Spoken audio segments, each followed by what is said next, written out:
So வணக்கம் எல்லாருக்கும். இன்றைக்கி ஒரு குட்டி ஷாப்பிங் இருக்குது, வாங்க ஷாப்பிங் போகலாமா? ஆக்சுவலாக வீட்டில் ஒரு ஃபங்க்ஷன். ஸோ அதுக்கு முன்னாடி பாப்பாவை கொண்டு போய் மாமியார் வீட்டில் விட்டாச்சு. மாமியார் வீடு இங்கேருந்து 10 வீடு தள்ளி தான். ஸோ வெயில்னால பாப்பாவையும் கூட்டிகிட்டு போகல. என்ன ஃபங்க்ஷனாக காது குத்து. ஸோ அதுக்கு வந்திருக்க இடம் பார்த்திங்கன்னா போத்தி ஸ்வர்ண மஹால். அங்கே ஒரு சின்ன தோடு எடுத்துடலாம் அப்படிங்கிறதுக்கு, அப்படியே ட்ரெஸ்ஸு தேவையான திங்ஸும் எடுத்துருவோம் அப்படின்னு சொல்லிட்டு வந்தது. கோல்டு கலெக்ஷன் அந்தளவுக்கு எனக்கு பிடிக்கல. அட்சய திதினால ரொம்ப கலெக்ஷன்ஸ் ரொம்ப கம்மியாக தான் இருந்தது. இனிமேல் தான் வரும்னு சொல்லிட்டாங்க. சரி டைமண்ட் போய் பார்ப்போம் அப்படின்னு சொல்லிட்டு டைமண்ட் போய் பார்க்க வந்தோம். அதில் எனக்கு ஒன்று ரொம்ப பிடிச்சிருந்தது டைமண்டில். ஆனால் அது வந்து மூக்குத்தி செட்டு போல். ஸோ இன்னொரு செட்டை காணோம். அப்புறம் என் ஹஸ்பண்டுக்கு ஒரு தோடு ரொம்ப பிடிச்சிருந்தது, அதுதான் எடுக்கணும் அப்படின்ற மாதிரி ஆப்ஷனும் எனக்கு இல்லை. சரி யோசிச்சுட்டு வருவோம், ஒரு ஃபுல் சாட்டிஸ்ஃபேக்ஷனாகவும் இல்லை. சரி யோசிச்சுட்டு வரலாம் அப்படின்னு சொல்லிட்டு ஃபஸ்ட்டு போய் சாப்பிடுவோம். ஏன்னா பசிக்குது. மத்தியானம் ஒரு 12 o'clock போல் தான் வந்தது. சரி சாப்பிட்டு டிசைட் பண்ணிக்கலாம்னு சொல்லிட்டு வந்தாச்சு. மேலே தான் வந்து சாப்பிட வந்தோம். அவங்களுக்கு மினி மீல்ஸ், எனக்கு வந்துட்டு மீல்ஸ் வாங்கிட்டு நல்லா சாப்பிட்டாச்சு.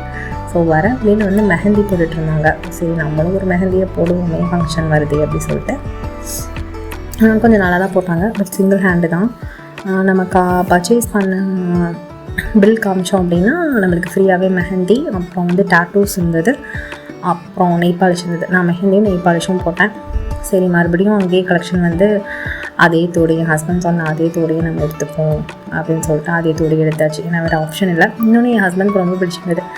சரி நம்ம அதை எடுத்துக்கலாம் அப்படின்ட்டு அதை வாங்கியாச்சு. ஸோ அதை நான் கடைசியில் உங்களுக்கு காட்டுறேன். அந்த தோடு உங்களுக்கும் பிடிச்சிருக்கான மறக்காமல் கமெண்ட் பண்ணுங்கள். இது வந்து நெக்ஸ்ட்டு வந்துட்டு சரி ட்ரெஸ் எடுக்கலாம் அப்படின்னு சொல்லிட்டு போனோம். அப்புறம் போகிற வழியில் வந்து ஸ்லிப்பர் பார்த்தோன்னே சரி ஒரு ஸ்லிப்பர் எடுப்போம் அப்படின்னு சொல்லிட்டு எனக்கு ஒரு ஸ்லிப்பர், எனக்கு வந்து ஸ்லிப்பர் மாதிரி போட்டதோட இந்த வெயிலுக்கு வந்து ஷூ மாதிரி வாங்கிடலாம், ஹாஃப் ஷூ மாதிரி வாங்கிடலாம்னு சொல்லிட்டு ஹாஃப் ஷூ தேடினேன். ஸோ நிறைய இடத்துல இந்த கலெக்ஷன் இருக்கவே இருக்காது. இங்கே ஆனால் அந்த ஹாஃப் ஷூ இருந்தது.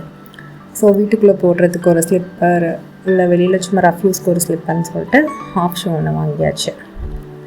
ஸோ சும்மா எடுத்து பார்த்துட்ருந்தோம் நல்லா ஸ்லிப்பரும். ஆனால் நிறைய கலெக்ஷன் இருக்குது. உங்களுக்கு வேணால் இந்த தடவை போய் பாருங்கள். ஸ்லிப்பர்ஸும் சரி, நார்மல் ஸ்லிப்பர், ஷூஸ் எல்லாமே நிறையா இருந்தது.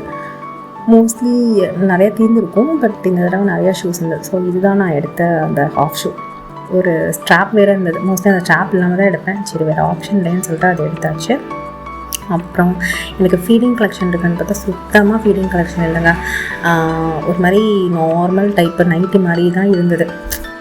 சரின்னு சொல்லிட்டு வேணாம் அப்படின்ட்டு ஒரு கோட் டைப் மாதிரி மட்டும் ஒன்று எடுத்துட்டேன். ஸோ கீழே வரப்போ நெய் பாலிஷ் இருந்தது.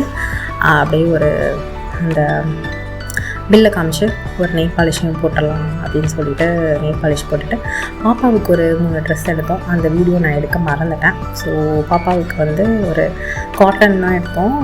பட்டுப்பாவோட பார்த்திங்கன்னா பெருசாக இருந்தது.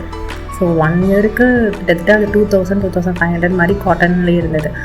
சரி வேண்டாம் இப்போதைக்கு நம்ம கெவுனே போகணும்னு சொல்லிட்டு கேரளா டைப் மாதிரி ஒரு கவுன் வந்து அரௌண்ட் ஒரு 1000 இருந்தது. ஸோ அதே போட்டோம். அதனால் அந்த கவுன் எடுத்தோம். ஹாட் சப்பாஸில் வந்து ஒரு சப்பாத்தியும் வாங்கிட்டு அங்கே சாப்பிட்லாமான்னு பார்த்தோம். இல்லை வேண்டாம் பார்சல் வாங்கிட்டு போயிடலாம்னு சொல்லிட்டு, ஏன்னா பாப்பாவும் ரொம்ப நேரம் ஆயிடுச்சு இல்லையா வீட்டில் விட்டுட்டு, அதனால் வீட்டுக்கு வந்தாச்சு. ஸோ இதுதான் நாங்கள் எடுத்த அந்த தோடு. ஸோ எஸ், உங்களுக்கெல்லாம் பிடிச்சிருக்கான்னு கமெண்ட் பண்ணுங்கள். பாப்பா காதில் போடுறப்ப நல்லாயிருக்கும் அப்படின்னு நான் நினைக்கிறேன். வீட்டில் வந்து பார்க்குறதுக்கும் லைட்டில் பார்க்குறப்ப இன்னும் கொஞ்சம் நல்லாவே இருந்தது. வீட்டில் எல்லாருமே ரொம்ப நல்லா இருக்குது அப்படின்ற மாதிரி சொன்னாங்க. ஸோ காதில் போட்டதுக்கப்புறம் உங்களுக்கு எப்படி இருக்குன்னு நான் காமிக்கிறேன். நீங்களும் கமெண்ட் பண்ணுங்கள் உங்களுக்கு பிடிச்சிருக்கான்னு. இன்னொரு வீட்டில் பார்ப்போம். டாடா.